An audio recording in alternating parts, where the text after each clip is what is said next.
The Drive 300 make use of a 4-channel onboard receiver with each channel offering up to 32 users. To begin, press and hold X for 4 seconds to quick enter transmitter programming mode. Buzzer beeps once, which indicates we have now entered transmitter program mode. LRN is displayed, indicating learn. Press and release square. BT is displayed. We have 4 options to choose what action the transmitter button press must do. BT for full opening, PED for pedestrian opening, RLY for auxiliary relay output, HOL for holiday lockout.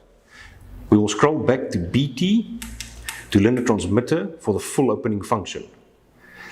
Press and hold the desired transmitter button, in this case the blue button, with BT on display.